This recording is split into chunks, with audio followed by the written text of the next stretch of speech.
palavra do Senhor. Você aí pode divulgar, pode compartilhar essa transmissão com seus contatos, marcando pessoas, mandando link. Semana passada, 85 compartilhamentos no culto da noite. E a gente pode ter 100, pode ter 200, é só você se engajar e fazer isso. Isso também é uma obra de evangelismo, é uma obra também missionária. Vamos orar pelo nosso pastor? Senhor, nossos corações estão abertos para ouvir a Tua voz, e que o Senhor, em graça e por meio do Teu servo, meu Deus, fale aos nossos corações. Nós precisamos ouvir aquilo que o Senhor deseja, aquilo que o Senhor quer para as nossas vidas. E oramos que seja assim, em nome de Jesus. Amém. Obrigado, pastor. Boa noite, bom dia, ou boa noite para você que assistiu em algum momento à noite. Nós vamos abrir as nossas Bíblias em Marcos, capítulo 1. Marcos, capítulo 1. Versículos 32 a 38, estamos falando sobre missões. Este é o nosso mês a respeito de missões. O tema tem sido missões, o amor que vai longe. E hoje, o tema da mensagem é para que todos ouçam. Marcos, capítulo 1, versículos 32 até o 38. Acompanhem comigo essa leitura para a mensagem dessa manhã. Diz assim o texto da palavra de Deus: E tendo chegado a tarde, quando já estava pondo o sol, trouxeram-lhe todos os que se achavam enfermos e endemoniados, e toda a cidade se ajuntou à porta, e curou muitos que se achavam enfermos de diversas enfermidades, e expulsou muitos demônios, porém não deixava falar os demônios, porque o conheciam. E levantando-se de manhã, muito cedo, fazendo ainda escuro, saiu e foi para um lugar deserto e ali orava. E seguiram-no Simão e os que com ele estavam. E achando-o, lhe disseram: todos te buscam. E ele lhes disse: vamos às aldeias vizinhas, para que eu ali também pregue, porque para isso vim. Oremos. Pai, obrigado por essa manhã e pela Tua palavra aberta, que o Senhor nos fale aos corações, nos desafiando. Nós oramos e agradecemos em nome de Jesus. Amém. Podemos sentar? Você já teve aquela sensação de fome, de alguma coisa, mas você não sabe o que é? Eu ouço muito a minha esposa falando isso: que vontade de comer alguma coisa saborosa, mas não sei o que é. Ou então você está com sede de alguma coisa, mas não sabe exatamente o que. Só sabe que precisa saciar a sede e se refrescar, mas não sabe exatamente o que quer beber. Eu acho que isso aconteceu muito na quarentena. Nessa quarentena eu ganhei alguns quilinhos que eu não contava muito, mas eu passei por isso, né, de estar com fome de alguma coisa, não sabia exatamente o que era, ia lá, abria a geladeira e comia. Eu ouvi dizer que algumas pessoas até colaram um aviso na geladeira, dizendo assim: calma, você não está com fome, você só está entediado. E aí você pega uma pera, mastiga, morde aquela pera, aí você pensa: era isso que eu estava com fome, ou disso que eu estava com fome, mas eu não sabia. Ou então você bebe um suco de graviola, gostoso, é um calor como esse, você bebe e fala: eu estava com sede desse suco e eu não sabia.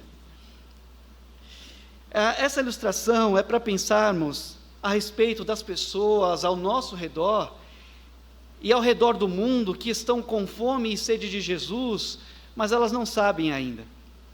Elas estão com fome de esperança, de vida, de propósito, e só Jesus pode dar. Mas elas ainda não sabem. Eu, pelo menos, não sabia disso, até que conheci, vocês já conhecem essa história, Matusalém, e descobri que eu precisava de Jesus, e tive a minha fome e sede de vida, de esperança saciada quando entreguei o meu coração ao Senhor. E as pessoas então estão com fome e sede de Jesus, e nem todos sabem. E para que saibam, para que ouçam, nós não podemos ficar parados. Nós não podemos estacionar.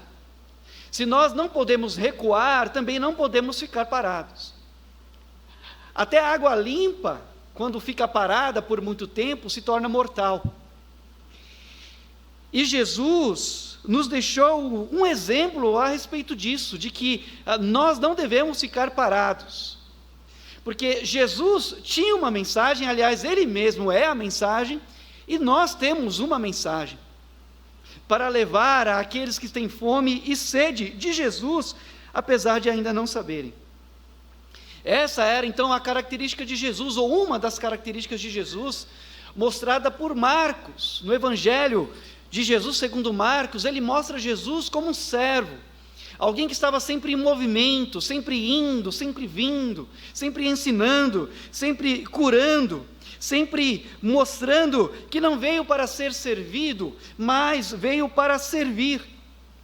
E ele então não ficava apenas numa aldeia, mas seguia ao redor, ensinando, pregando, trazendo a mensagem de esperança.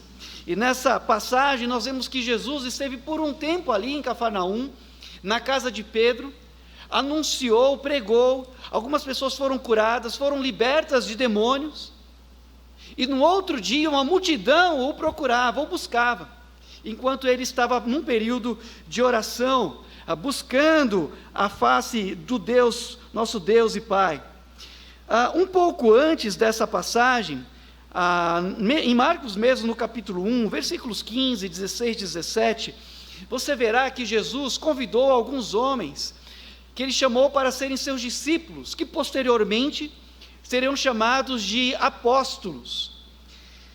E Jesus, ao os convidarem, ele usou a expressão: vinde após mim, e eu vos farei pescadores de homens.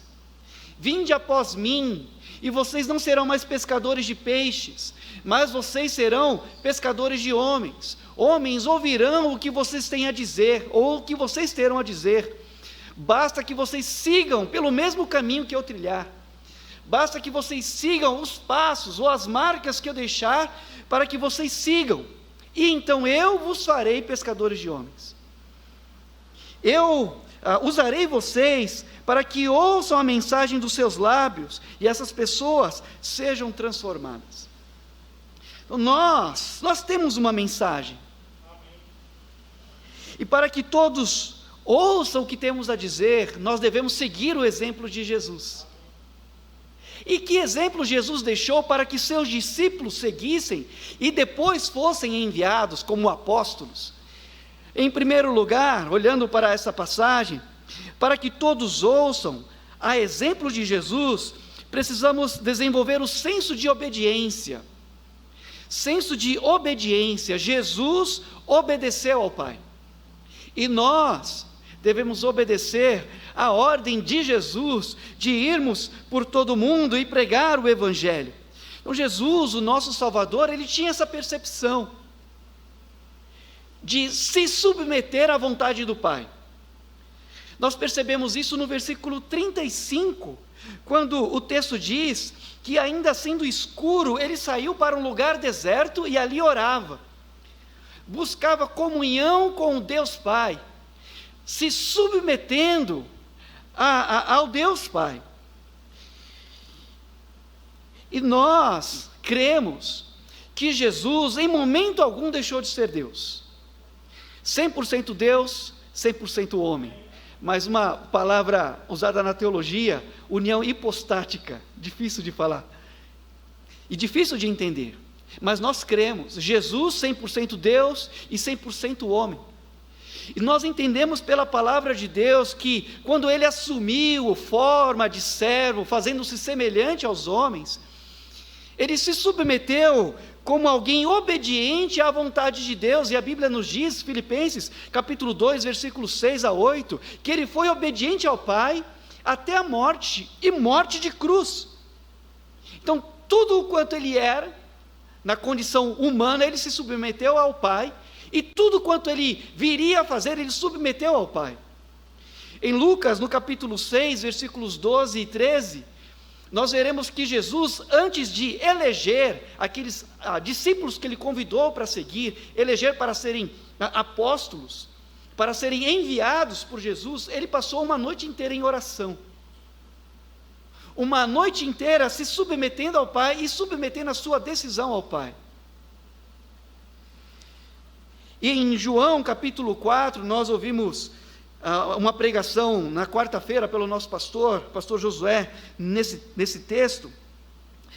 Jesus anunciando o Evangelho em Samaria, pregando a mulher que conhecemos por mulher samaritana, e depois as outras pessoas, os homens da cidade ouviram Jesus, e os apóstolos se aproximando do Senhor, insistindo com Ele para que Ele comesse. E Ele disse: uma comida tenho para comer que vós não conheceis. E eles, em dúvida, começaram a questionar: será que alguém trouxe alguma comida para o Senhor? Nós não vimos, nós não trouxemos. Será que alguém deu comida para Jesus? E aí Jesus disse: a minha comida é fazer a vontade do meu Pai. Que exemplo para nós! Então, afinal, que exemplo Jesus nos deixou a respeito de missões e a respeito de obediência? O exemplo que ele nos deixou é que, após o momento de dedicação à oração, ele voltou decidido a partir a outras cidades. Ele voltou decidido a obedecer ao Pai e a anunciar a mensagem que ele tinha a trazer a outras pessoas também. Então, para que todos pudessem ouvir a sua mensagem, ele obedeceu ao Pai. E fazer, irmão, parte da evangelização do mundo é um ato de obediência a nós. É uma responsabilidade que cabe à igreja e cabe a cada um de nós. Dizer que todos têm essa responsabilidade é muito vago. É uma responsabilidade da igreja, mas que cabe a mim e cabe a você. Dizer que é uma obra de todo mundo é uma forma de transferir a responsabilidade. A responsabilidade é minha e é sua. Até mesmo porque o Senhor não nos julgará por atacado, mas cada um comparecerá diante do bema. Estou falando para os salvos.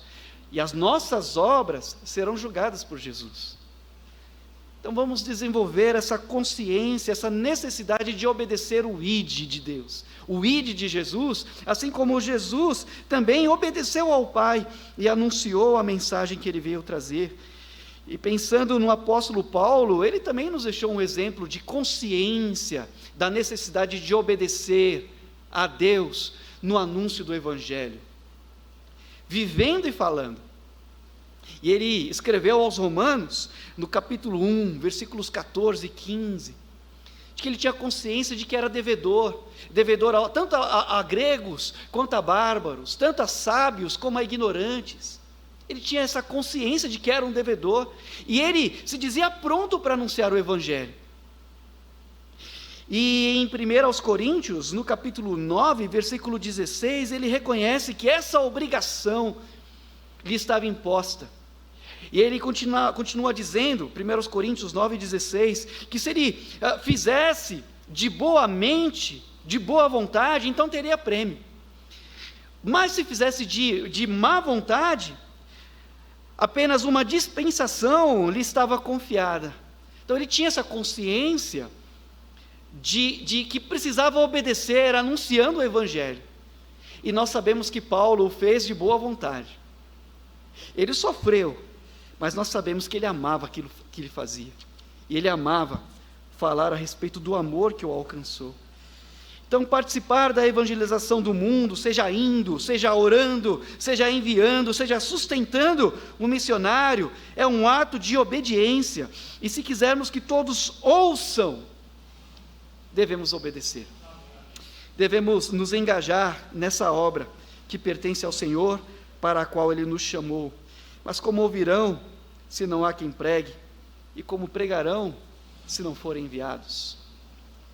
Em segundo lugar, seguindo o exemplo de Jesus, para que todos ouçam, nós precisamos desenvolver o senso de missão. Qual é a tua missão? Jesus, ele conhecia a sua missão, e ele viveu e trabalhou nessa direção, seguindo esse propósito.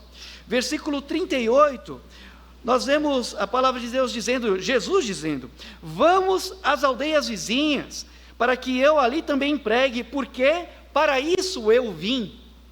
Jesus tinha consciência da sua missão.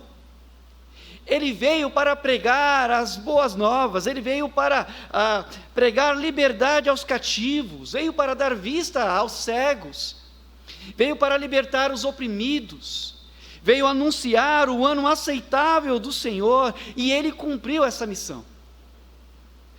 Você e eu, nós somos frutos ou fruto do seu penoso trabalho. Ele cumpriu a sua missão. E também nos deu essa missão de falarmos desse amor que liberta, que muda, que transforma, para pescarmos homens da morte para a vida, pessoas que andam sem vida, ou sem expectativa de vida, ao conhecerem Jesus, conheçam a vida abundante, a vida completa, que somente Ele pode oferecer. Por isso, irmãos, vivamos e preguemos o Evangelho onde quer que nós estejamos, porque onde quer que o Senhor nos colocou, ali existem pessoas com fome e sede de Jesus, e essa é a nossa missão. Essa é a nossa missão.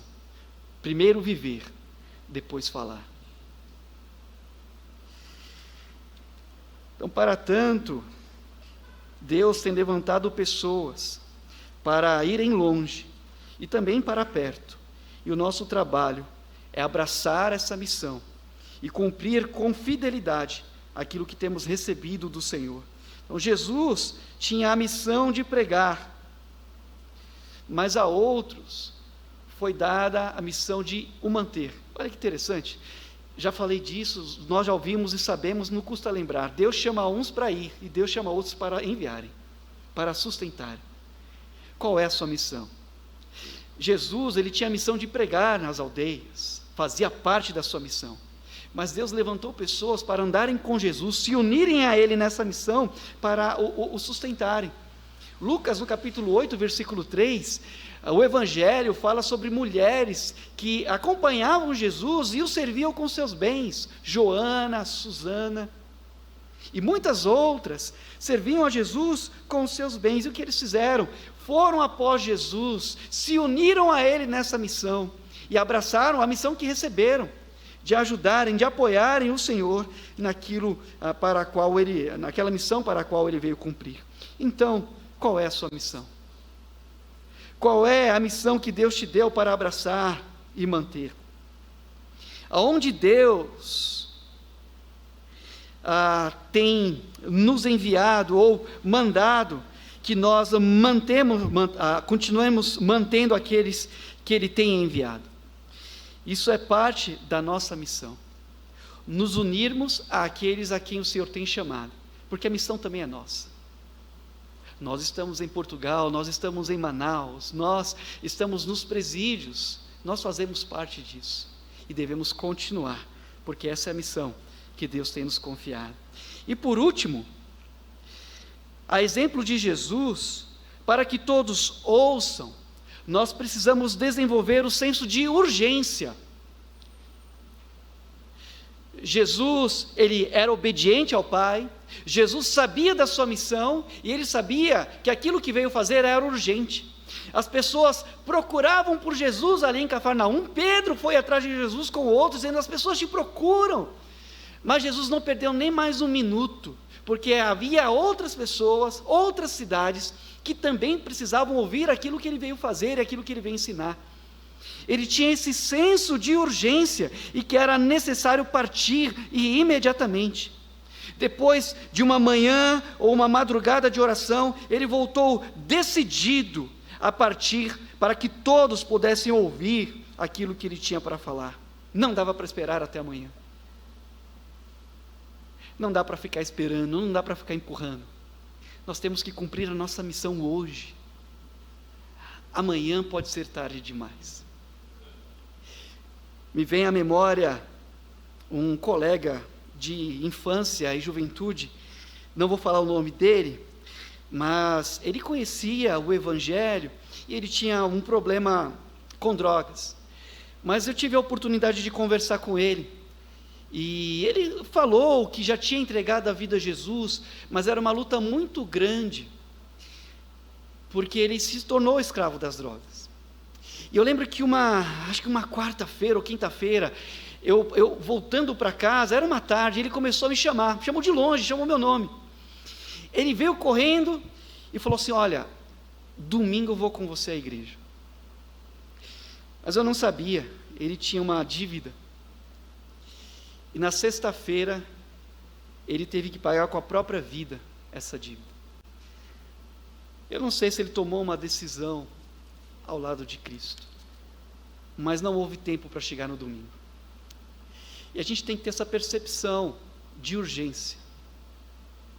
Não fique esperando até o final do mês para você assumir o seu compromisso com o cartão. Se você já sabe, decida e faça. Não dá para ficar esperando, e Deus nos chamou para isso. E Jesus, ele percebeu essa necessidade urgente e partiu para outras cidades. Nós não podemos falhar, nós não podemos recuar e nós não podemos parar. Tem sido raro ver pessoas se decidindo ou renunciando muitas coisas para irem, mas ainda há pessoas que fazem isso. É por isso que nós não podemos falhar, porque Deus está levantando pessoas para ir, e Deus está levantando pessoas para enviar. E aqueles que invocarem o nome do Senhor serão salvos, é o que diz a palavra de Deus. Mas como invocarão em quem não creram? Ou como crerão naquele de quem não ouviram? E como ouvirão, se não há quem pregue? E como pregarão, se não forem enviados? Então, para que todos ouçam, não podemos falhar, não podemos parar. Nós precisamos obedecer, nós precisamos abraçar a missão. E nós precisamos tratar isso com urgência. Que seja assim, e que o Senhor fale profundamente ao seu coração, nessa manhã, em nome de Jesus. Amém. Pastor, por favor.